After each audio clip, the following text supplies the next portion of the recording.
지난 6월부터 시작된 사사기 설교 시리즈의 긴 여정이 오늘 마무리 지어집니다.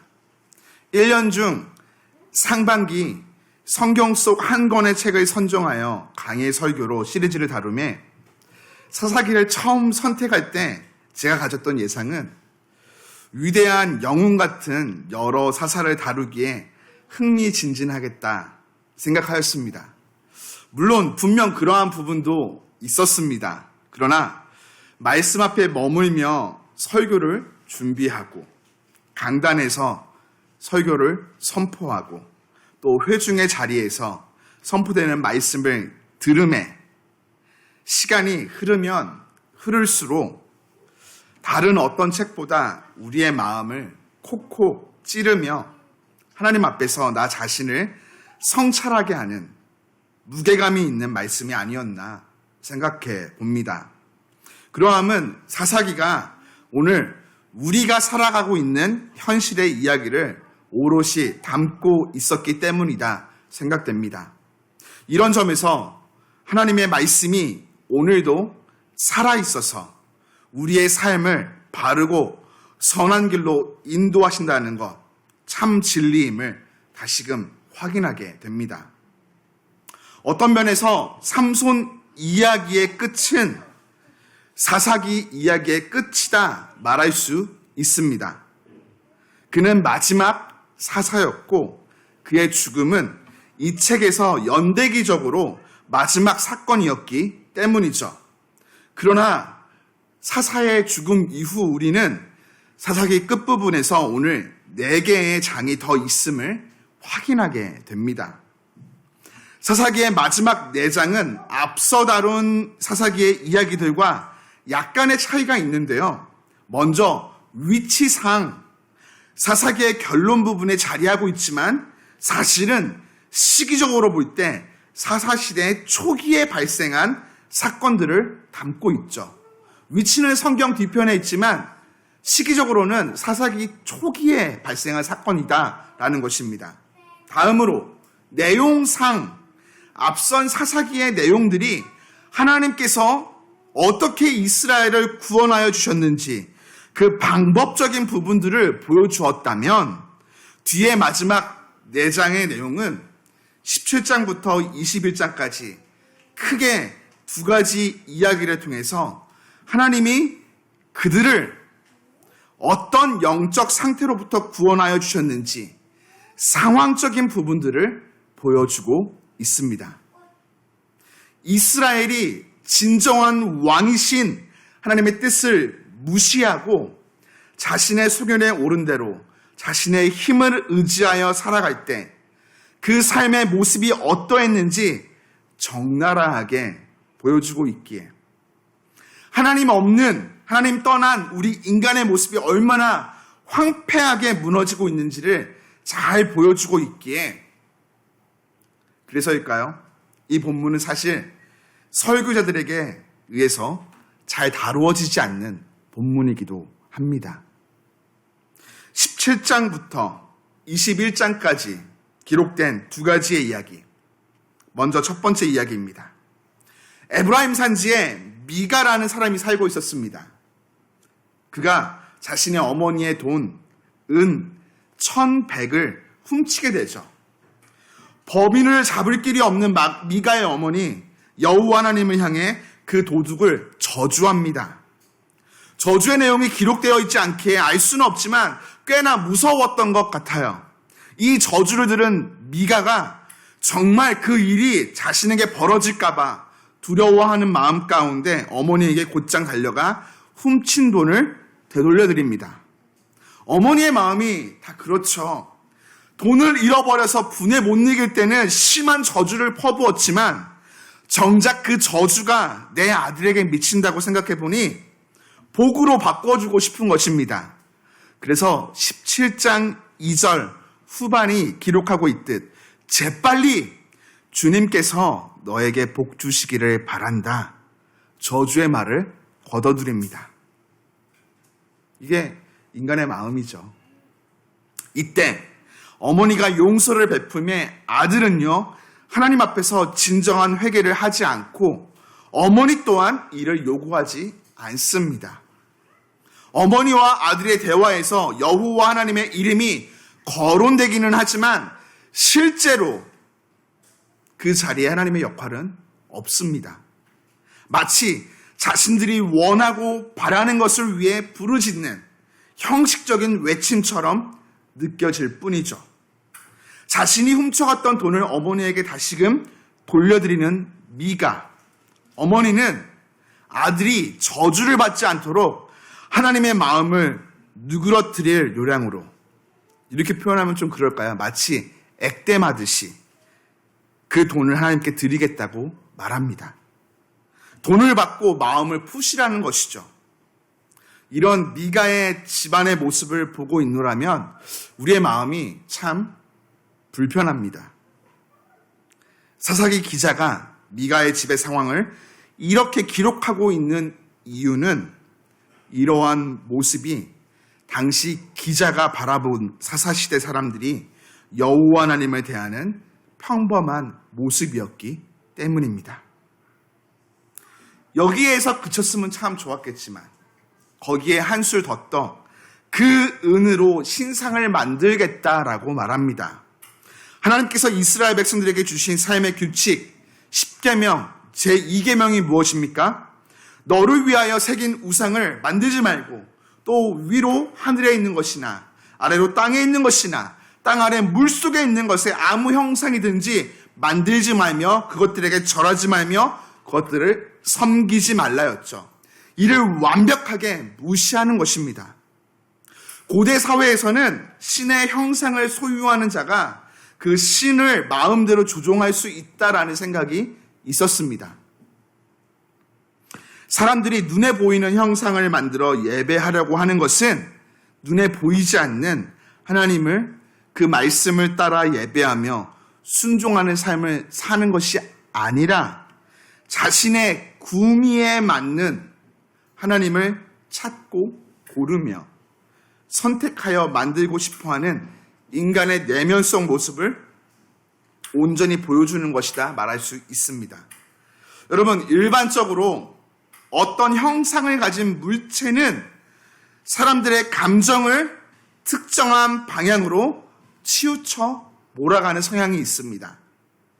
가령 그리스 로마 신화에 나오는 신들의 모습을 조각하여 놓은 신상을 보면요, 우리는 두려움이나 용감함, 성적인 매력이나 귀여움을 느끼며 우리의 생각과 감정이 한쪽으로 치우침을 보게 됩니다.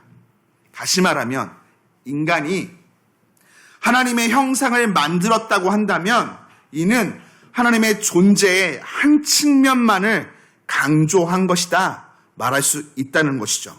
하나님에 대한 편견을 갖도록 만든 것입니다. 하나님에 대한 본질을 일그러뜨린 것이죠. 우리 마음 안에서 하나님에 대하여 받아들일 수 없는 것들은 의식적이든 무의식적이든 걸러내게 되는 것입니다. 내가 필요한 하나님을 만들어 내 삶에 모시어 섬기겠다라는 것이죠. 성경이 전하고 있는 하나님에 대한 다양한 모습들을 나만이 가진 필터를 통해서 취사, 선택하겠다는 것입니다. 가령 복 주시는 하나님, 사랑의 하나님, 평강의 하나님, 위로의 하나님, 구원의 하나님은 너무 좋지만 죄를 미워하시고 심판하시는 하나님, 진노의 하나님, 옳지 못한 길을 걸어갈 때 막대기와 지팡이를 통해서 훈육해서라도 고난을 통해서라도 바른 길 가도록 인생을 이끌어 가시는 하나님, 우리의 삶을 하나님의 뜻을 통해서라도 바른 길 가도록 이끌어 가시는 하나님, 이 하나님은 싫다라는 것이죠. 부정하고 싶지만 부정할 수 없는 저와 여러분, 우리 신앙생활의 현 주소의 모습입니다. 이런 신앙, 왜 우리 신앙생활 가운데 큰 문제가 될까요? 하나님과 참으로 인격적인 관계를 갖지 못하게 만들기 때문이죠.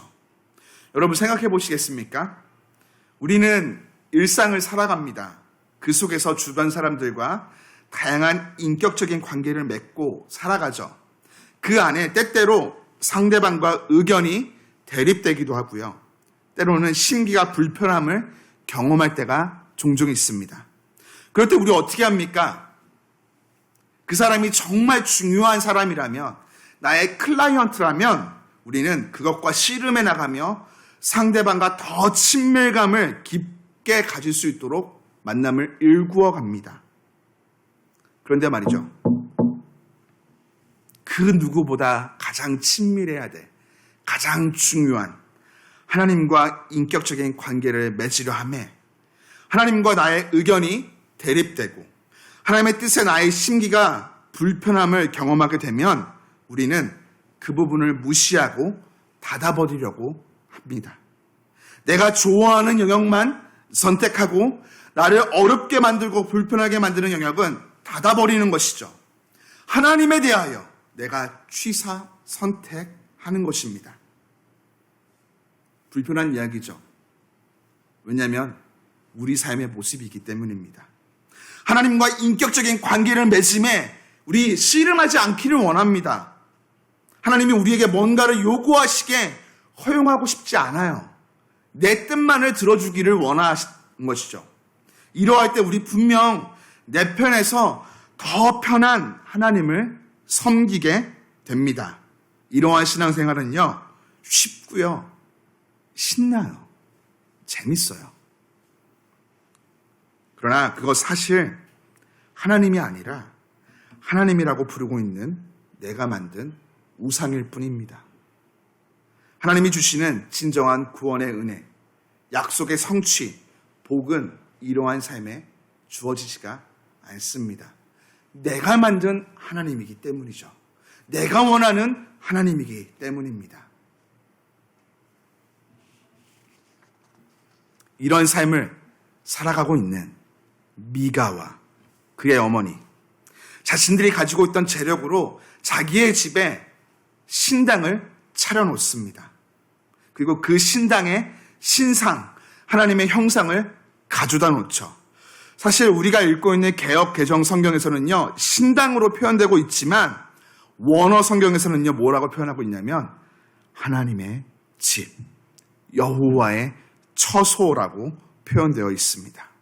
하나님의 집이 무엇입니까? 하나님의 임재가 있던 성막과 성전을 하나님의 집이라 불렀고, 지금 우리가 하나님께 예배하고 있는 이 장소가 하나님의 집이죠.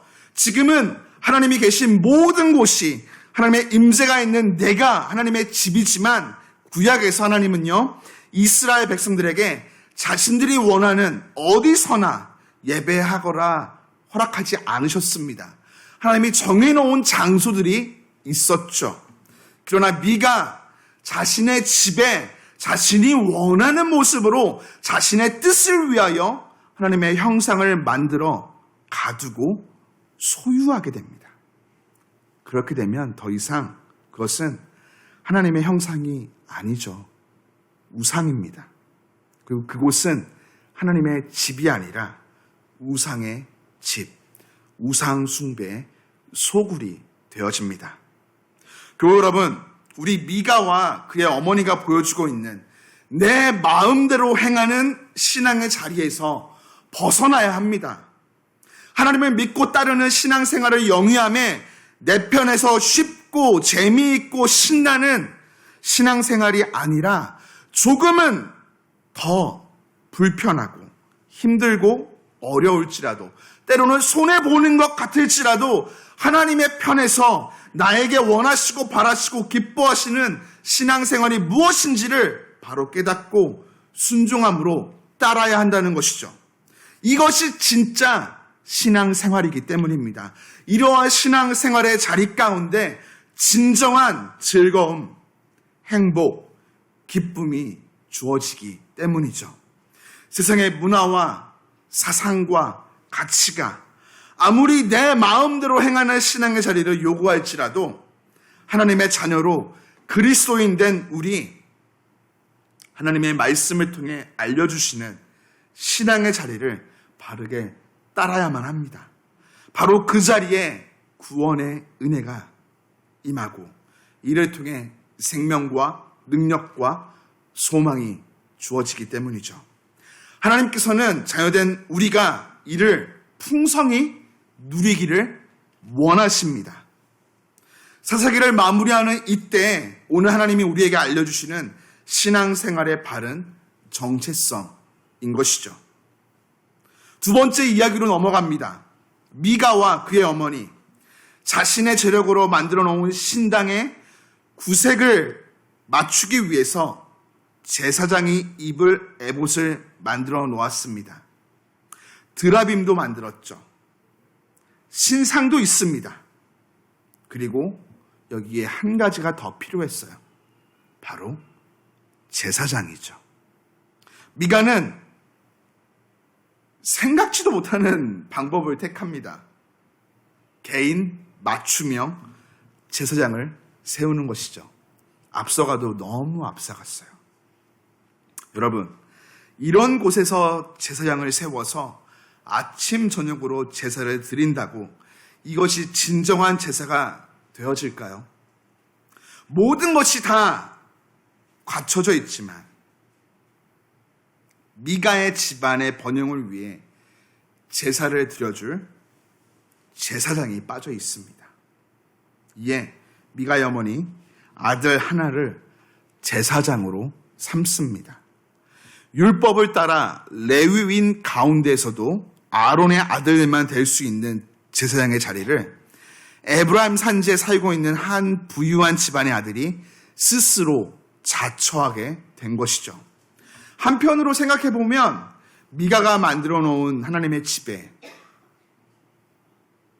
하나님께서 임재하여 계시는 것도 아니고 그 신상이 하나님도 아니기에 제사장을 누구로 세운들 무슨 의미가 있겠습니까? 말할 수 있겠지만 이것이 사사들이 살고 있던 그 시대의 상황들이라고 하니 마음이 참 씁쓸해집니다. 이러한 때에 유대 땅 베들레헴의 한 젊은이가 등장합니다. 그 청년 레위 사람이죠. 이 청년 자기가 살던 베들레헴을 떠나 있을 곳을 찾기 위해 방황하다가 에브라임 산지까지 와서 미가의 집에 이르게 됩니다. 여러분, 우리가 잘 알고 있듯이 이스라엘 지파가 땅을 분배받았죠. 그 가운데 한 지파만은 땅을 분배받지 못했습니다. 누구입니까? 레위 지파입니다. 왜 그렇습니까? 여호와 하나님이 그들의 기업 되시기 때문이죠. 그들에게 주어진 몫은 오롯이 이스라엘 48개의 성읍과 그들이 머물 수 있는 주변에 조금의 땅이 전부였습니다. 레위 사람들이 받은 48개의 성읍은요, 매우 독특했어요. 한 장소에 모여있지 않았어요. 각 지파의 땅에 몇 개씩 성읍이 할당되었습니다. 왜 그랬을까요? 이는 바로 이스라엘 백성들로 하여금 누구도 소외되지 않고 모두가 하나님 앞에 제사를 드리게 하기 위함이었습니다. 제사장이 없으면 제사를 드리지 못하였기 때문이죠. 그런데 말이죠, 참 이상한 부분이 있습니다. 사사기를 기록한 저자가 이 부분을 꼭 집어서 기록해 놓았어요. 바로 지금 이 레위 청년이 머물던 곳이 베들레헴이라는 것이죠. 여러분, 성경을 자세히 읽다 보면요, 베들레헴은 레위인들이 거하는 도시 목록에 포함되지 않습니다. 베들레헴에는요, 다시 말하면 레위인이 거할 성읍이 없다라는 것이죠. 주변의 다른 성읍으로 가서 제사를 드려야만 하였다라는 것입니다. 사실 레위인들 가운데서도 아론의 직계 중 맏아들 계열이 아니라면 레위인들은요, 풍요롭지 못했습니다. 레위인들이 가진 종교적인 권한이 꼭 경제적인 능력을 보장해 주는 것은 아니었기 때문이죠. 레위기에서 정한 제사의 규칙들 가운데 제사를 드린 후 제사장 몫으로 돌아오는 것은 곡식으로 드리는 소제와 동물로 드리는 화목제였습니다. 소제는 많은 양의 곡식을 드리는 제사가 아니었고요. 화목제의 경우도 가슴살과 오른쪽 뒷다리를 제사장의 몫으로 주게 되어 있었습니다. 생각해 보세요. 한 성읍에 살고 있던 많은 제사장들을 먹여 살리기에는 부족함이 있었겠죠. 이런 상황을 생각해 보면 왜 레위인 청년이 정해놓은 도시, 그 성읍이 아닌 시골 베들레헴으로 가 살고 있었는지를 짐작해 볼 수가 있습니다. 아주 천박한 표현이 될 수도 있을 것 같은데요. 그러나 이것만큼 이 상황을 잘 묘사해 주는 단어가 없어 보입니다. 블루오션, 시장 개척이죠. 유대 땅에 레위인이 배정된 성읍에는 제사장이 차고 넘칩니다. 그곳에서는 더 이상 살기가 어렵습니다. 고기 몇 조각, 빵 몇 개를 얻기도 쉽지 않죠. 그래서 레위인이 거주하지 않아서 제단이 없던 베들레헴에 가서 단을 만들고 새로운 시장을 개척한 것입니다.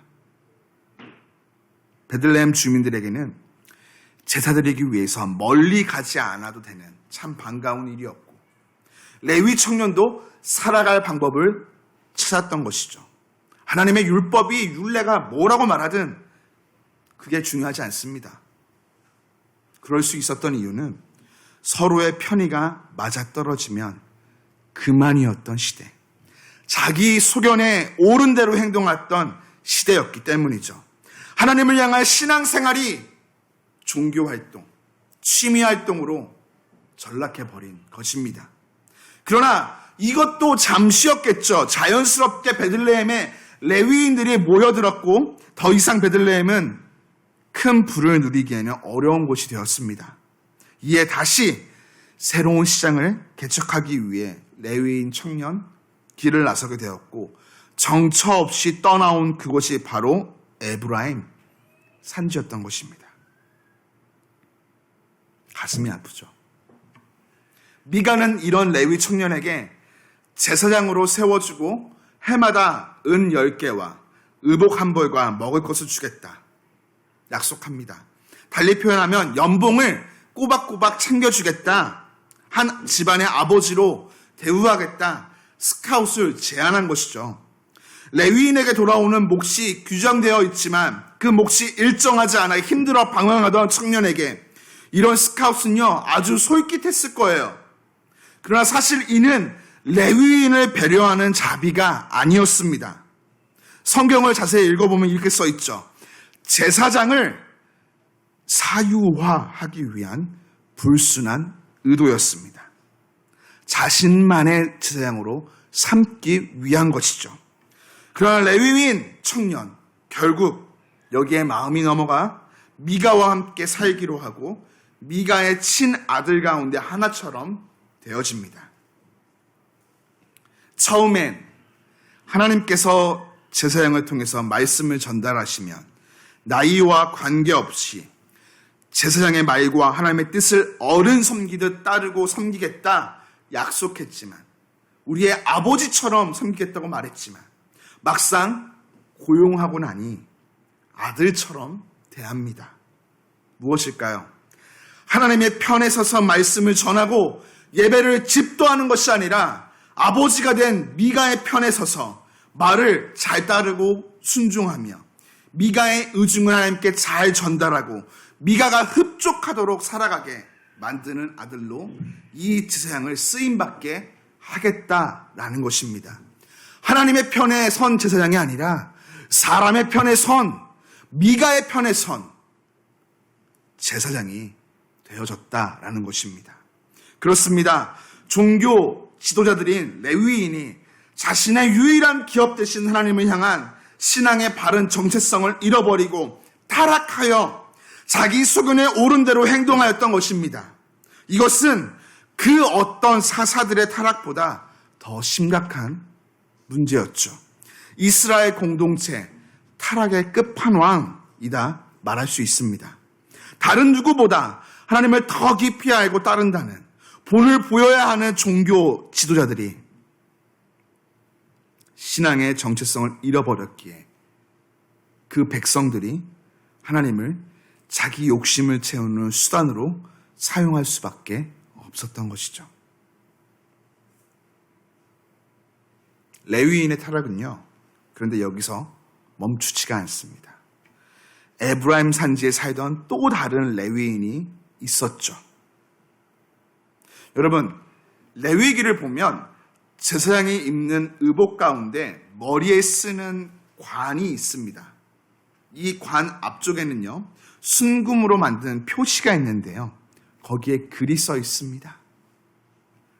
바로 여호와께 성결.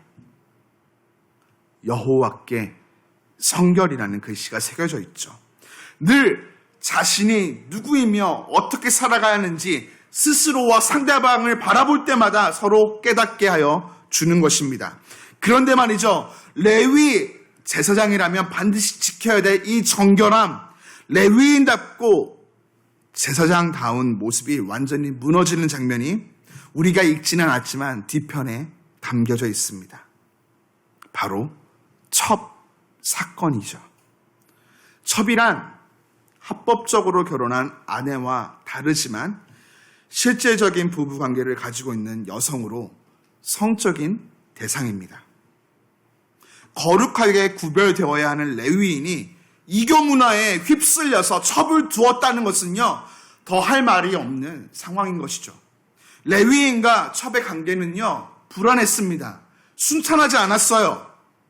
그녀는 레위인의 첩이 되었음에도 다른 남성과 행음하였고 레위인을 떠나서 고향으로 아버지의 집으로 돌아갑니다. 레위인 뒤늦게 첩을 찾아갔고 데리고 가고자 하지만 후에 자신의 생명을 위해서 첩을 불량배들에게 내어줍니다. 그리고 불량배들에게 밤이 새도록 성폭행을 당한 이 첩은 결국 문 앞에서 죽음을 맞이하게 되죠. 그리고 그 뒷이야기는요, 너무나 처참하기에 말에 담기도 어렵습니다. 첩을 난도질하여서 각 지파에게 보냅니다. 하나님께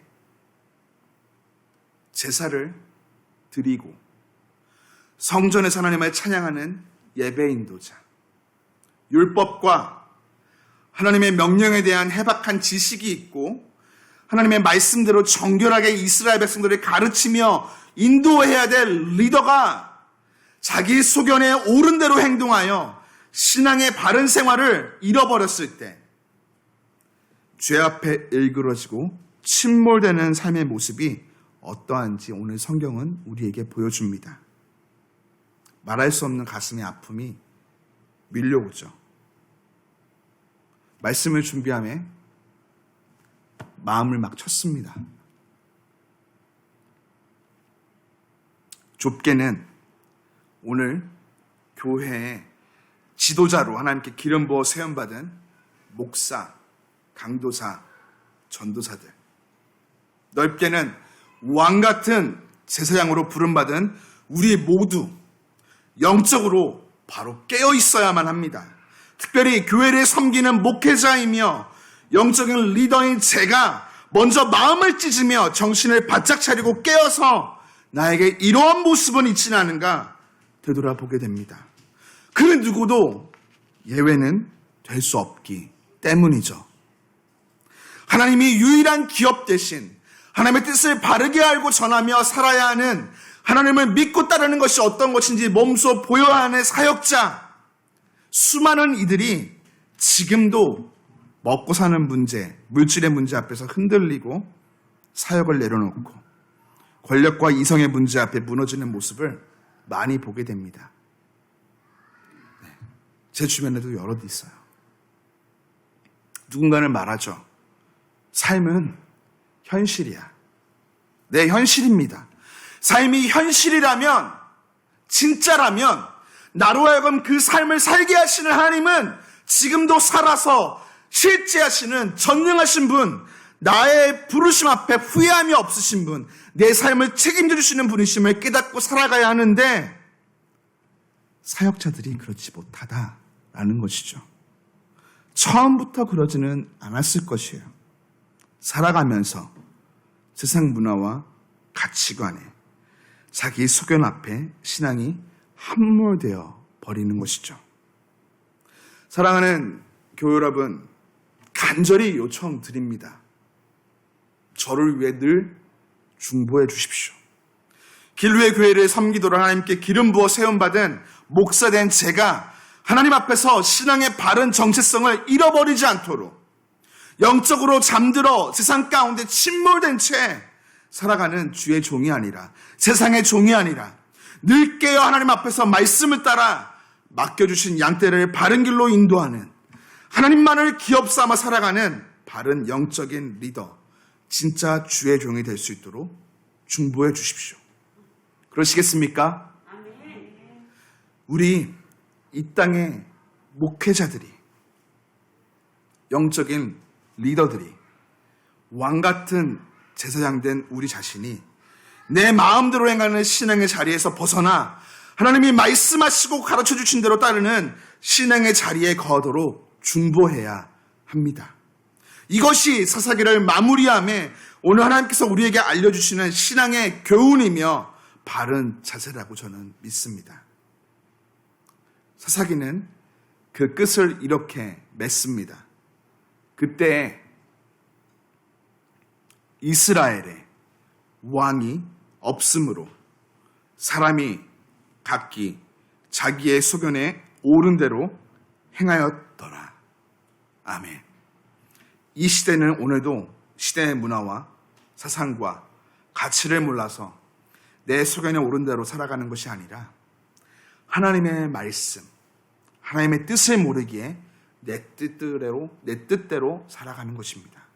오늘 우리에게는요, 하나님의 뜻이, 그 뜻의 완성이신 예수님이 찾아와 주셨고 말씀이 주어져 있습니다. 그리고 하나님이신 성령께서 우리 안에 내주하고 계시죠. 이스라엘 역사 가운데 왕이 없었던 적은 단 한순간도 없습니다. 이스라엘이 진정한 왕이신 하나님을 섬기지 않았을 뿐이죠. 우리는 이들의 전철을 밟지 말아야 하겠습니다. 우리 안에 계신, 우리에게 주어진 말씀으로 하나님의 뜻을 따라 바른 신앙의 길을 걸어가야 하는 것이죠. 사랑하는 교회 여러분, 사사시대와 같이 자기 소견에 옳은 대로 행하는 내 마음대로의 신앙의 자리에서 벗어납시다. 내 마음의 신앙의 자리에서, 내 마음대로 살아가는 신앙의 자리에서 벗어나야 합시다.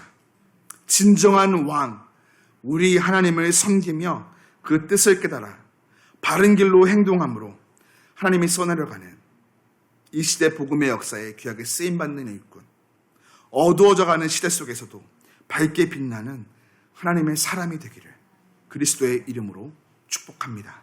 기도합니다.